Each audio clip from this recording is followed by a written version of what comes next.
के 16 पीपल का ग्रुप जा रहा है भीख मांगने के लिए सऊदी अरेबिया। क्या बात है कि क़यामत आएगी उसके बाद ये होगा कि सऊदीया के अंदर सिनेमा बन जाएंगे और हिंदुओं वाले मुकम्मल काम होंगे। लाउड स्पीकर का जो है वो ऑफ करना बेहतर नहीं है, क्योंकि ये एक नमाज के लिए अल्लाह ताला की तरफ से बुलावा होता है। दुबई सऊदी अरेबिया के अंदर आपको पता होगा कि अभी नए लॉस पास किए उन्होंने। अब बच्चे को मस्जिद में नहीं लेके जा सकते, लाउड स्पीकर पर पाबंदी लग गई है। इमाम जो खुतबा देगा वो पहले भी ये होता था स्क्रिप्टेड, जो कि पहले वो उनके गवर्नमेंट से पास होके आएगा वहीं बोलेगा। तो क्या कहना चाहेंगे, सिनेमा हॉल खुल गए, यूएई के अंदर मंदिर बना दिया, क्या ये डेवलपमेंट जिस तरह वो जा रही है सही है आपके नज़रिए में या नहीं? एज अ मुस्लिम मेरे ख्याल में सही तो नहीं है। अगर ये काम भारत में, अमेरिका में, बरतानिया में या यूरोप में हो रहा होता तो इस वक्त आलम इस्लाम के अंदर ये हो रहा होता जनाब, पता नहीं इस्लाम को ख़त्म किया जा रहा है। इंडियन जो हैं इस हम दुनिया पे राज कर रहे हैं। आप बड़े बड़े सीईओज देख लें, पाकिस्तानी तो है ही नहीं, इंडियंस हैं, ज्यादा इंडियंस हैं। पॉलिटिशियंस भी देखें तो 5 से 7 ममालिक के पॉलिटिशियंस भी इंडियंस हैं, ठीक है। अब ब्रिटेन का भी इंडियन है, तो मतलब बहुत सी जगहों पे जो कि इंडियंस हैं वो राज कर रहे हैं। इवन सऊदी और दुबई के अंदर भी बड़े लेवल पर इंडियंस, छोटे छोटे लेवल पर, लेबर लेवल पर पाकिस्तानी है। दुनिया का कौन सा मुल्क आपको कहता है कि आप अपनी मस्जिदें जो हैं वो ख़त्म कर दें? ये आपको सिर्फ कौन कहेंगे? चाइनीज़ कहेंगे। और आपको खामोशी कहाँ से नज़र आएगी? आलम इस्लाम से। ये ईरान होता, पाकिस्तान होता, कोई भी मुल्क होता, अगर ये काम अमेरिका में हो रहा होता तो आप देख लेते कि ये क्राइसिस पैदा हो जाना था। अनाउंस किया है सऊदीया ने कि अब रमजान में लाउड स्पीकर बैन किया जाएगा, लाउड स्पीकर पे कोई चीज नहीं आएगी। सड़कों पे जो मतलब नमाज पढ़ लेते हैं वो भी नहीं पढ़ी जाएगी, और ज़कात फितराना जो रमजान में लिया जाता है मस्जिदों के लिए वो भी बैन कर दिया कि अब वो कुछ भी नहीं लिया जाएगा। क्या सही किया उन्होंने, क्या गलत किया? जय हिंद दोस्तों। पाकिस्तानी मीडिया में एक खबर बहुत जोर शोरों से चल रही है, वो है सऊदी अरब की। और ये खबर इसलिए भी चल रही है क्योंकि सऊदी अरब जो कि आलम इस्लाम कहा जाता है, उसने इस्लाम के कई चीजों को बैन कर दिया अपने यहाँ पे, या फिर उसको त्यागने की कोशिश कर रहा है। और सनातन धर्म की कई चीजों को वह अपनाता हुआ दिख रहा है। इसमें पाकिस्तानी अवाम का क्या रिएक्शन है, पाकिस्तान के लोग क्या सोचते हैं, पाकिस्तान के एक्सपर्ट्स का क्या कहना है, आप इस वीडियो में देखिएगा। साथ ही साथ मैं ये कहना चाहूंगा, आलम इस्लाम सऊदी अरब अगर ग्रो करना चाहता है तो उसको ये सब करना पड़ेगा, क्योंकि वो सिर्फ इस्लाम ममालिक जो कि पूरी तरीके से इस्लाम ममालिक हैं भी नहीं, उनके भरोसे नहीं बैठ सकता। सऊदी अरब में तेल के अलावा अपना कुछ भी नहीं है, तो अगर उसने अभी अपनी कमर नहीं कसी ग्रोथ की तो वह पाकिस्तान की तरह गर्त में घुसता हुआ दिखेगा। तो लगातार इस तरह के चेंजेस सऊदी अरब आलम इस्लाम में आपको देखने को मिलेंगे। तो चलिए इस वीडियो को साथ मिलकर देखते हैं। अगर आपके कोई विचार हो कमेंट जरूर कीजिएगा, चैनल को सब्सक्राइब जरूर कीजिए। नहीं भाई, इसमें दो चीजें हैं। एक तो चीज मैं सबसे पहले ये कहूंगा कि लाउड स्पीकर के अंदर, जैसा कि हमारे पाकिस्तान में बिलखसूस होता है कि हम लाउड स्पीकर के अंदर अजान के अलावा भी बहुत चीज़ों का इस्तेमाल करते हैं हमारे देहातों की मसाजिद में। जिस तरह बिला वजह ऐलानात शुरू कर देते हैं या बुलाना शुरू कर देते हैं या मुख्तलिफ रीड्स के अंदर कहते हैं, वो तो बिल्कुल गलत है, उसको तो बंद होना चाहिए। अजान का मस्जिद के अंदर सबसे मुकद्दम और सबसे मुकद्दस चीज अजान है, और अजान तो होनी चाहिए लाउड स्पीकर के अंदर ही होनी चाहिए, ताकि लोगों तक अल्लाह का पैगाम पहुंचे। कोई आए ना आए उसकी मर्जी है, ये तो सबसे पहले है। दूसरी जानिब सऊदी अरेबिया ने अल रशीद उनका मॉल है, उधर उन्होंने सिनेमा खोला है। उधर हिंदुस्तान की हो गई, अमेरिका की हो गई, सारी तरह की ना वो चलाई जाएंगी, मूवीज चलाई जाएंगी। और सऊदी में हुआ ये मदीना शहर में, ठीक है। और 10 बड़ी स्क्रीन भी लगी है, ठीक है। उसके अलावा उन्होंने इंडियन योगा जो आपको पता होगा उसको पूरी सऊदी में आम कर दिया है। उन्होंने इंडियंस को स्पेशल बनाया कि इनको ट्रेनिंग्स दे। फिर उसके बाद गीता भी वहाँ पे पढ़ाई जा रही है, इंडिया की हिंदू की किताब है, ठीक है। क्या ये सही है? नहीं भाजी, ये इससे मैं बिल्कुल इत्तेफाक नहीं करता, क्योंकि सऊदी अरेबिया जो है वो हमारे जितने भी इस्लामी ममालिक हैं उनका खुद को सरबराह कहता है। अगर जब सरबराह के ये काम होंगे या उसकी स्टेट के अंदर ये कुछ होगा, फिर पाकिस्तान हो गया, बांग्लादेश हो गया या और मुस्लिम ममालिक हो गए, फिर उनमें तो ये चीज़ आम चल पड़ेगी। सऊदीज जो हैं वो बेसिकली ईरान, सऊदीया या मिस्र, ये वो मुल्क हैं जो हम जैसे ममालिक के लिए रोल मॉडल हैं। अगर उनमें ये चीजें हैं तो ये तो मैं समझता हूँ काबिल मजम्मत है हमारे हम सब के लिए। क्या वजूहात है इस्लाम की चीजों को वो बैन कर रहे हैं, इन चीजों को और हिसाब से लेके चल रहे हैं, और फेस्टिवल भी इवन के दुबई के अंदर एक सबसे बड़ा लार्जेस्ट मंदिर बना था। क्या वजूहात है कि हिंदुओं के या इंडियंस के या फिर यूरोप के वो सारे इस तरह के कल्चर को अडॉप्ट कर रहे हैं? जी बाजी, ये इसकी सबसे बड़ी वजूहत ये है कि उनके रिलेशन इस्लामी ममालिक से कम और जो है गैर मुस्लिम से ज्यादा मान चुके हैं।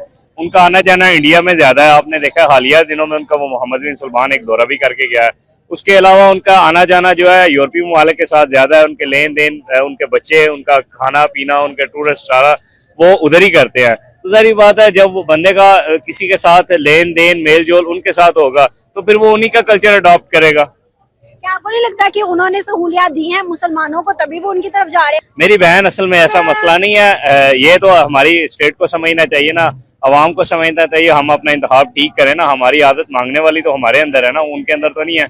ये है कि ये चीजें मैं आपकी मानता हूँ कि उन्होंने हमसे मुंह मोड़ा है। और वो पंजाबी में साढ़े कहते ने ना, वो ऊँठा लेने नाल यारी लाई तो बूहे उच्चे रखने पैंदे ने। इन्हां नूं ऊँठा लेने नाल यारी पसंद आई है तो इन्होंने सारा कल्चर अडॉप्ट कर लिया। ये बड़ी अफसोसनाक गल है। ये बहुत अफसोसनाक बात है। आपको नहीं लगता कि आने वाले टाइम में जिस तरह से ऑयल की ज्यादा से ज्यादा जो है लेन देन वो इंडिया के साथ है, दुबई सऊदीया की, और इंडिया की ज्यादा प्रोडक्ट सऊदी में जाती है, दुबई में जाती है, और वो सब में जाती हैं, लेकिन वहाँ ज्यादा जा रही हैं। क्या आपको नहीं लगता कि आने वाले टाइम में पाकिस्तान के लिए कोई बुरा इम्पैक्ट पड़ने वाला है इंडिया और सऊदी की यारी से? भाजी, इससे बुरा इम्पैक्ट क्या होगा कि उनका वो सऊदी शाह फरमान है जो है मोहम्मद बिन सलमान है, वो आया, उसका दौरा इंडिया को हुआ, पाकिस्तान वो नहीं आया। यही देखे ना, इससे बुरा इम्पैक्ट तो कुछ नहीं हो सकता। उनका लेन देन, मैं आपकी बात से मुकम्मल मुत्फिक हूँ, उनका लेन देन इंडिया के साथ है और इसके असरात पाकिस्तान में काफी हद तक आ चुके हैं और काफी हद तक आने वाले कुछ दिनों के बाद आ जाएंगे। दोस्तों, चीनी हुकूमत जो है वो मसाजिद ख़त्म करने में मसरूफ़ है। ये एक ह्यूमन राइट्स वॉच ने एक रिपोर्ट जारी की है। उन्होंने जो रिपोर्ट का नाम है कि mosque shuttered, razed, altered in Muslim areas, और इस्लाम और इस्लामिक प्रैक्टिसेस और मस्जिदों को ख़त्म किया जा रहा है। अगर ये काम भारत में, अमेरिका में, बरतानिया में या यूरोप में हो रहा होता तो इस वक्त आलम इस्लाम के अंदर ये हो रहा होता जनाब, पता नहीं इस्लाम को ख़त्म किया जा रहा है। लेकिन क्योंकि चीन में हो रहा है, मुसलमान खामोश है। ये मुसलमान दुनिया के डबल स्टैंडर्ड हैं कि जो चाइनीज़ हैं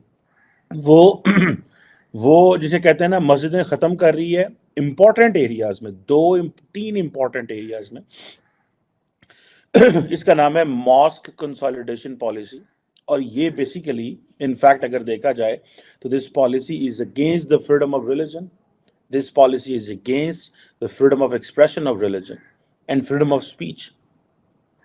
दुनिया का कौन सा मुल्क आपको कहता है कि आप अपनी मस्जिदें जो हैं वो ख़त्म कर दें? ये आपको सिर्फ कौन कहेंगे? चाइनीज़ कहेंगे। और आपको खामोशी कहाँ से नज़र आएगी? आलम इस्लाम से। ये ईरान होता, पाकिस्तान होता, कोई भी मुल्क होता, अगर ये काम अमेरिका में हो रहा होता तो आप देख लेते कि ये क्राइसिस पैदा हो जाना था। लेकिन क्योंकि चीन में हो रहा है, उन्होंने कहा खैर है, कोई मसला नहीं, चीनी साढ़े भरा ने, क्योंकि हमने उनसे कर्जे लिए हुए हैं। जिस मुल्क से कर्जे ले लें उस मुल्क से कहीं खामोश रहें।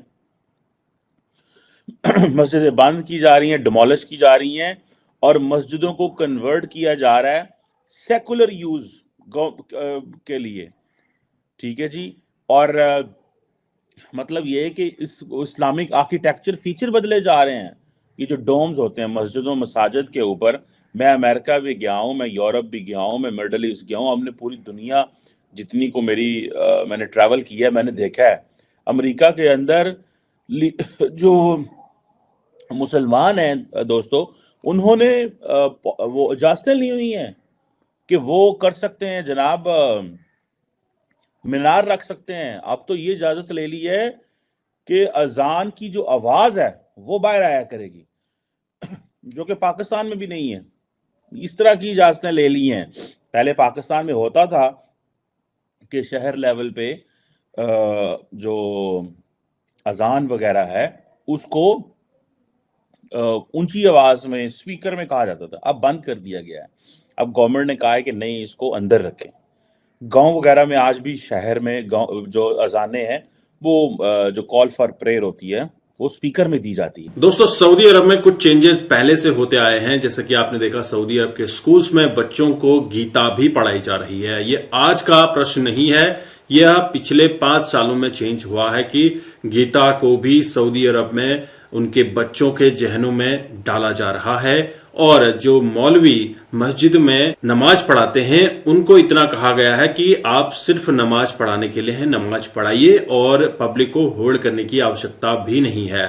जैसे कि होता क्या है, मदरसों में एक जमात बैठ जाती है, एक वहां पे क्राउड इकट्ठा हो जाता है, फिर मौलवी कुछ न कुछ अपने स्पीच देना शुरू करता है। तो यहाँ पे सिर्फ यही काम रखा गया है मौलवी का कि अपना नमाज पढ़ाइए, इसके अलावा आपका कोई भी काम नहीं है। दूसरा इंपॉर्टेंट चेंज ये है कि अगर कोई मौलवी फतवा जारी करता है तो वो फतवा तभी जारी कर पाएगा जब वो गवर्नमेंट से अप्रूव होके आएगा। तो मौलवी को फतवा जारी करने से पहले सऊदी गवर्नमेंट को भेजना पड़ेगा कि भैया आप फतवा किस बेसिस पे जारी कर रहे हैं। तो इससे काफी हद तक लगाम लगने वाली है कि गलत फतवा जारी ना हो, गलत बयानात लोगों के बीच में ना जाएं। और इससे पूरी दुनिया को एक पॉजिटिव संदेश भी गया है कि सऊदी अरब अब एक अच्छा राष्ट्र बनने जा रहा है जहां पे इन्वेस्टर पैसा लगाने के लिए रेडी हैं। और यह इसीलिए किया जा रहा है कि इन्वेस्टर सऊदी अरब में आए, सऊदी अरब में ट्रैवल और टूरिज्म का बढ़ावा मिल सके, इन्वेस्टमेंट आए और जॉब्स जनरेट हों। आपको पता ही है कि भारत से भी काफी लोग सऊदी अरब जॉब करने जाते हैं, जहां पे भारत के लोग एलीट क्लास मैनेजमेंट में बैठे हुए हैं। तो इसी तरह से दुनिया के टॉप मैनेजमेंट या फिर टॉप लीडर्स सऊदी में आए और सऊदी का विकास करें। और इसके अलावा हाल ही में सऊदी अरब इसलिए भी लाइमलाइट में आया था क्योंकि मदीना के पास एक अल रशीद नाम का मॉल है जहां पे सिनेमा हॉल का उद्घाटन हुआ है और 10 से ज्यादा की स्क्रीन्स लगाई गई हैं। अब जो मुस्लिम ममालिक का सरदार कहा जाता है, आलमे इस्लाम कहा जाता है, वहां पे सिनेमा घरों का चलना लोगों को फिक्रमंद कर रहा है। खास तौर पे पाकिस्तान जो कि मुस्लिम देशों की पैरवी करता है उसके लिए काफी चिंता का विषय बना हुआ है। हालांकि पाकिस्तान में सिनेमा और ड्रामा टीवी इंडस्ट्री काफी अपना पैर पसार चुकी है, लेकिन अब ये सऊदी अरब में होता देखकर पाकिस्तान के मौलवी मुल्ला काफी भड़क रहे हैं। इसके अलावा सऊदी अरब के लोगों में योगा को लेके काफी अवेयरनेस फैलाई जा रही है। इसके लिए स्पेशली इंडिया से काफी प्रोफेशनल्स को बुलाया गया है कि आप हमारे सिटीजन्स को ट्रेन कीजिए योगा में और योगा के बेनिफिट्स बताइए। योगा कैंप्स लगाए जा रहे हैं, जगह जगह पे योगा से रिलेटेड बेनिफिट्स और आयुर्वेदा को एक्सेप्ट करने की भी बात वहां पे चल रही है। पतंजलि के कुछ प्रोडक्ट तो आपको सऊदी मॉल्स में भी बिकते हुए देखने को मिल जाएंगे आज के डेट में। इसके अलावा आप सड़कों पे नमाज नहीं पढ़ सकते, नमाज पढ़नी है तो उसके लिए प्रॉपर जगह है मस्जिद, वहां जाइए, वहां पे नमाज पढ़िए। और जो खास तौर पे ईद के समय पे या फिर हज के समय पे जकात लिया जाता है तो उस जकात को लेना भी अब बंद किया जाएगा। तो इसी तरह से यूएई के अंदर भी काफी चेंजेस आ रहे हैं, यूएई में भी ये सारी चीजें चल रही हैं और सऊदी अरब में इस तरह का चेंज आना पाकिस्तान के लोगों को काफी सता रहा है। सऊदी अरब में इस तरह के चेंजेस होकर सऊदी अरब आगे की तरफ बढ़ जाएगा और पाकिस्तान के लोग पाकिस्तान का पैर नीचे की तरफ ही खींचते रहेंगे। आई होप आपने ये वीडियो एंजॉय किया। मैं आपको मिलता हूं नेक्स्ट वीडियो में, तब तक के लिए थैंक यू। जय हिंद, जय भारत।